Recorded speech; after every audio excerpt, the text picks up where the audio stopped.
5 seconds. Start. Sir, the coal mining industry is a sick child.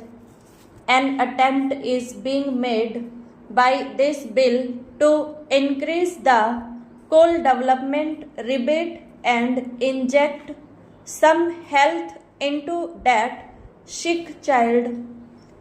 This remedy, in my opinion, would have limited effect, for as pointed out by the previous speaker, the problems raised by the condition of the coal industry are of a wider and different nature and need solution on a wider canvas. It has already been pointed out that the World Bank promised a loan of $35 million to the coal industry with the condition that matching rupee finance should be forthcoming from the industry itself. It is some time now that promise was made by the World Bank, but because the local coal mining industry has not been able to raise the rupee finance, the sum promised by the World Bank has not been utilized so far.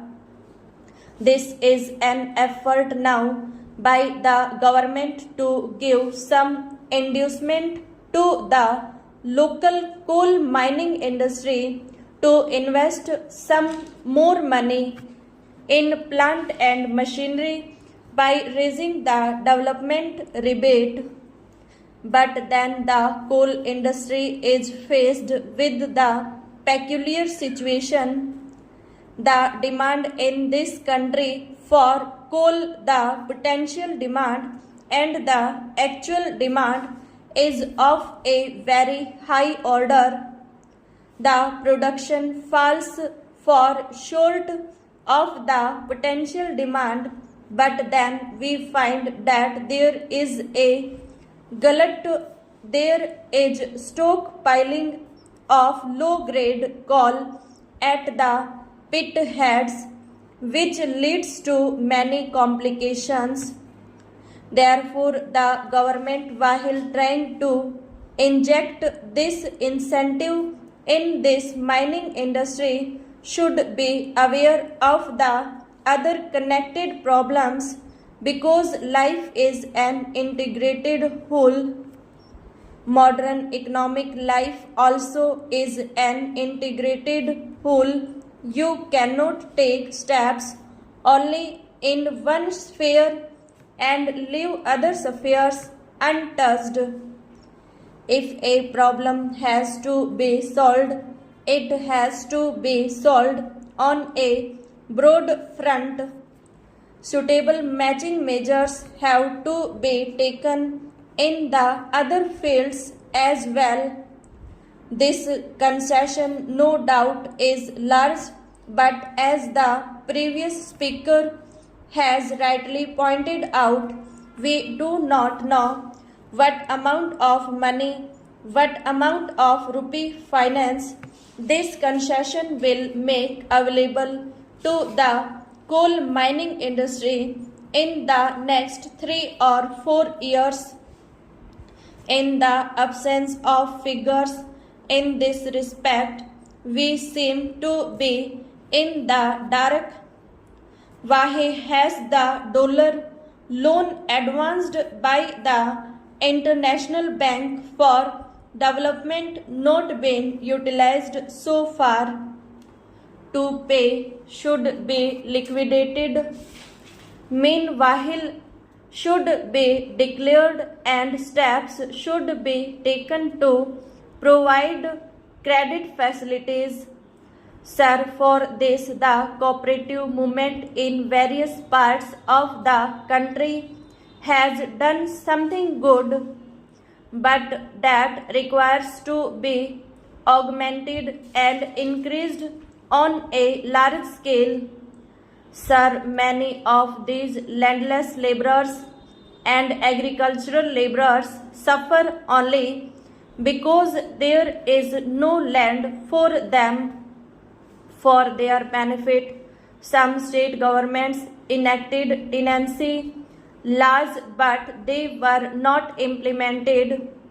The greatest hardship which they suffer from that they are landless.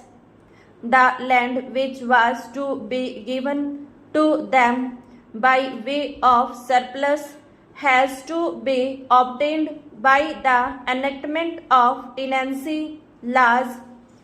It was not given to them.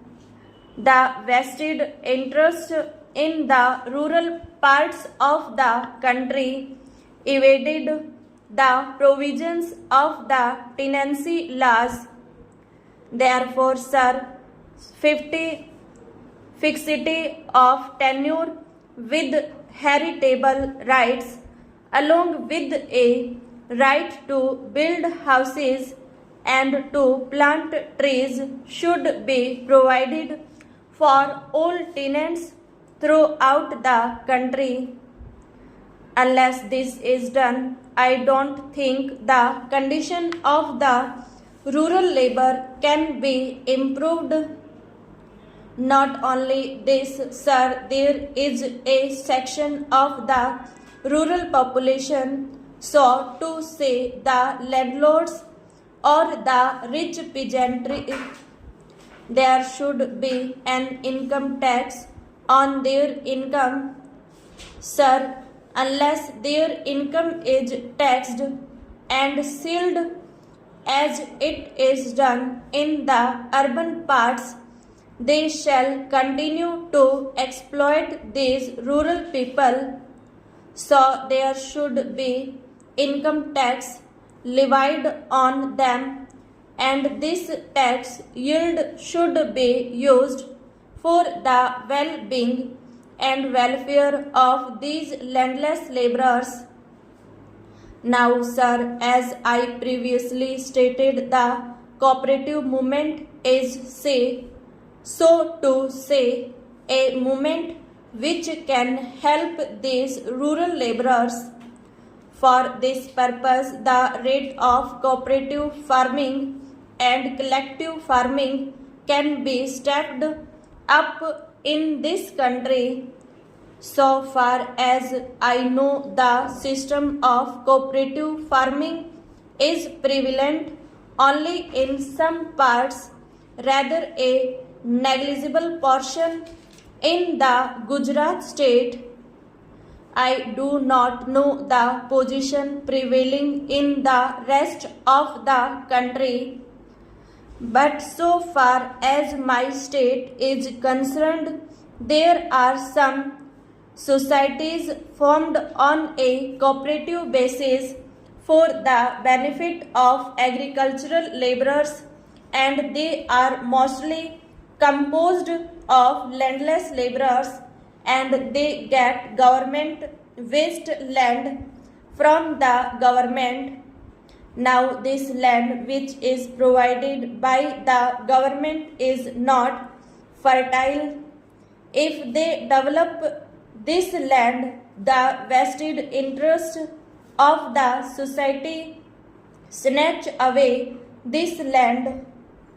The result is that there were some attacks on Harijans and backward classes in different parts of the country. A majority of attacks on Harijans and backward classes are only because of land disputes.